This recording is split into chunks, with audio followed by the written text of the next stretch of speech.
and welcome to Highbrow, Lowbrow. I'm your host, Shaun. With me here is Ron Sensei.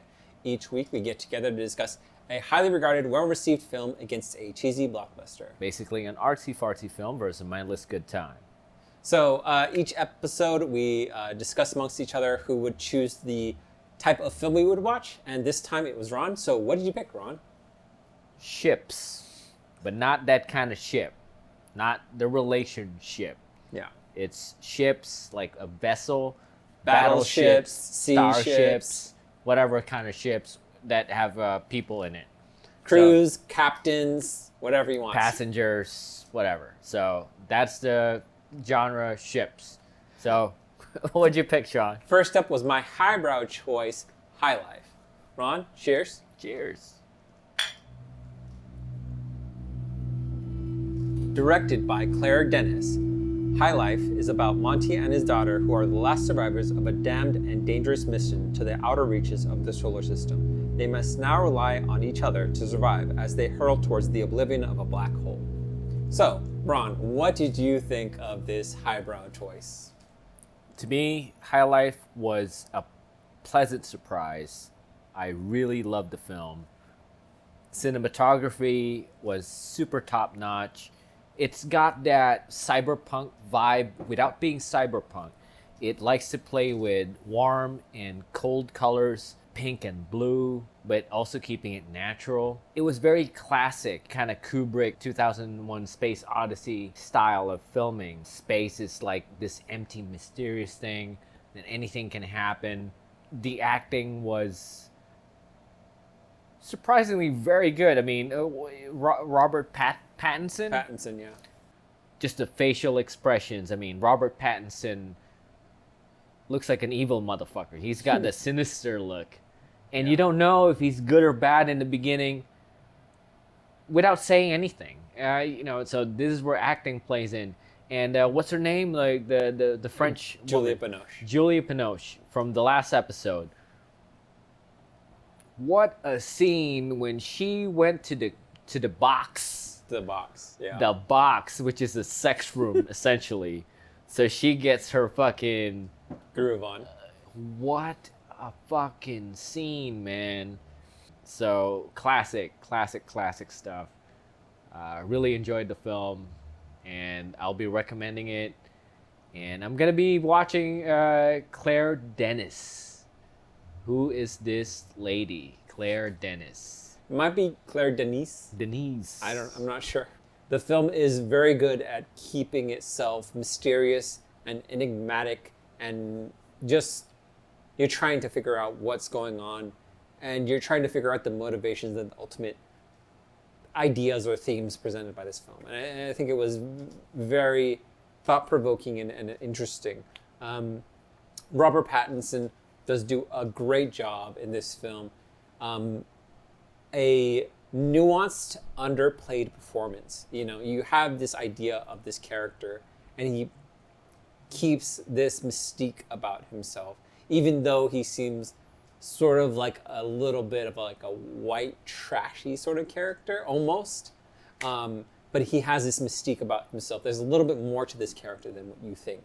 There was a lot of pleasing lowbrow elements to it, you know, in terms of like the fights and the drama, people stabbing each other, getting into fights, big dramatic moments. It did sort of echo a more lowbrow element, you know, with exploding heads and stuff like that.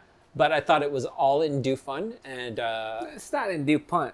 It's a setup, right? It's a setup, for sure. It's a setup because they were gonna go to the black hole. So the fact that you saw what happened to that girl makes you wary of what's going to happen to them when they actually approach the black hole. That was a setup, which was paid off. Again, I agree. I think it has these lowbrow elements of like sex and like heads exploding and stabbing and but I think it does have nuance to it. I think it does have purpose to it.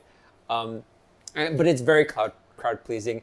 There's a lot of like little subtle things that happen throughout the film, especially whenever anybody goes into the box, which is a room for masturbatory purposes. It always ends up with a milky excretion. Yeah, what the fuck was that, man? Like, I which don't know what was the fuck was that. It was very fun. So yeah, I generally had a pretty good time with this film. Very thought provoking, and you know, it has all those classic sci-fi elements of what is the nature of man.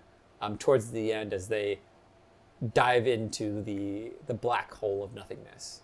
So that's what we thought about High Life. Next up is my pick. Not really sure it's a Lowbrow, but I've always wanted to see this film. It's called The Epic Das Boots. Das Boot. Das Boot. Das Boot. Das Boot is a 1981 West German war film written and directed by Wolfgang Peterson. Those who don't know, this is the guy that directed Air Force One, Troy, and some other good shit, right? So this has always been an epic classic that I always wanted to see but never got to see. Anyway, Das Boot, one of the most revered submarine classic movies, and everybody saying that this is the most realistic film ever. Anyway, Sean, what'd you think of Das Boot? Well, first of all, let's get this out of the way.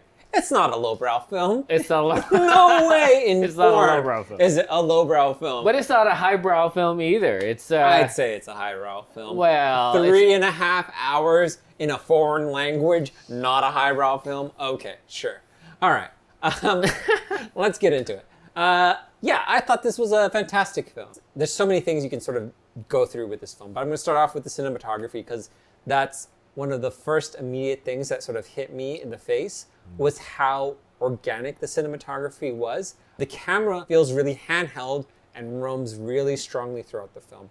You're going through these fun-loving German people in this tight, super confined area of this German submarine, and they follow people through the manholes, the covers, the intricate tight spots of the German ships, and the camera just barrels through with them. You know, it just barrels through these tight spots so well. Yeah. The characters were super classic, super interesting. You have people that are fun-loving. You have people that are world-weary. You have the contrast between that. You have, at the centerpiece of it, the main character, the lead character, the captain. He's beyond all that shit. He's beyond the sis boom raw, like ride or die with my country, and he's beyond. He's doing a job. He exists for the job. He's going with the country, but he's going with the country because that's the side he's on. Whereas other people, his soldiers believe in the cause. They believe. Well, he's number one. Yeah. The new kid. Yeah, the new kids. So he's like, oh, it's nice that you got that new kid sheen, that you see everything in like Germany's right, and we got to promote the Germany way. But then he's like, yeah, it's a job. This is what I'm going to do. I'm going to do it right.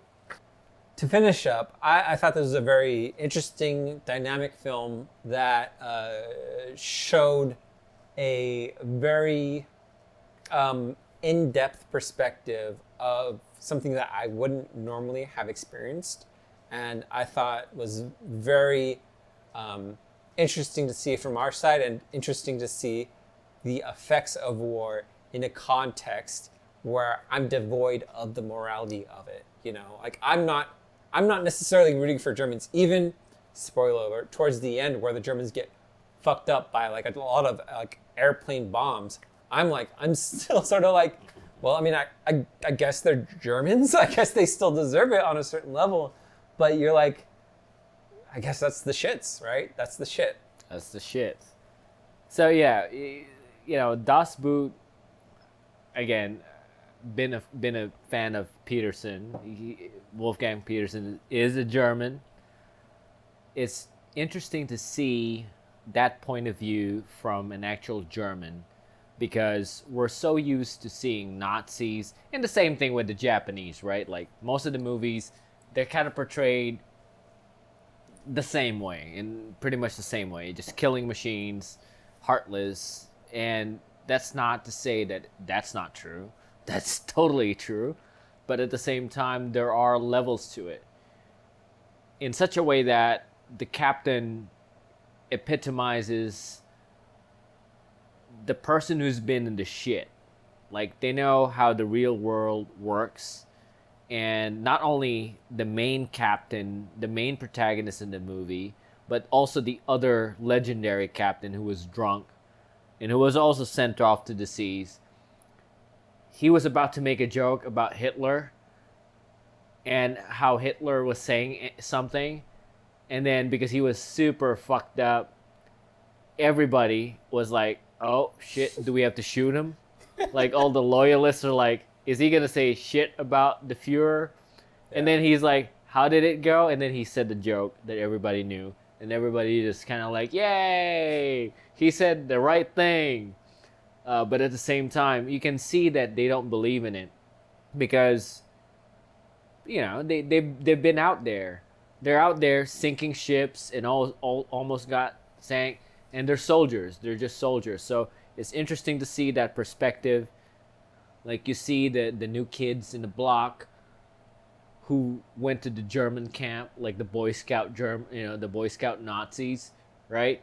And so they really believe in it. And meanwhile, you got these sailors who's been in war, and they're like, I don't give a fuck. I just want to go to France. I just want to go get laid. Why the fuck do we have to go here? And so they're not so different than us. At the same time, this is a more sympathetic view of the soldiers, right?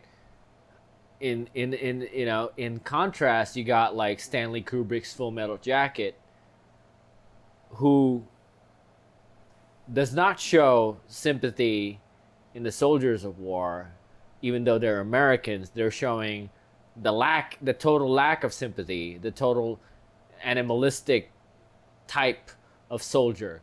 So that exists in the Vietnam War with the American side, but that also exists in the Nazi and all the axis of evil side, right?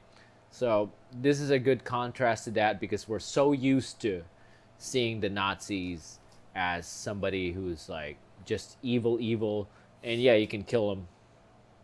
Who cares? They're Nazis, right? But yeah, Das Boot, absolute classic. It's like the Saving Private Ryan of submarine movies. Always wanted to see it.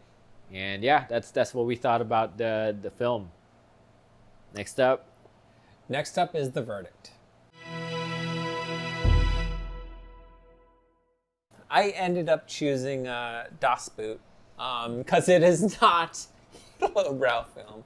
It's pretty close to a highbrow film, because I feel like it's probably one of the most revered war movies that most people have ever seen.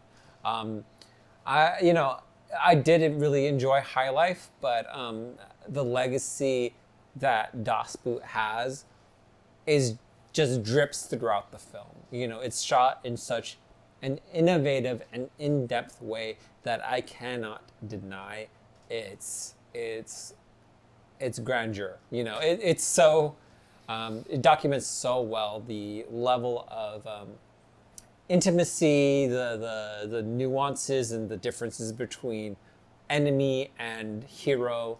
So yeah, I really enjoyed Das Boot. I thought it was super innovative, super interesting. And the way it was, the tension. The tension. It was filled with so much tension. You're not even seeing anything. Yeah. Right? Yeah. They're just filming it in the corridor and just shaking and stuff. Yeah. So even though I did like High Life a lot, it introduced so many questions and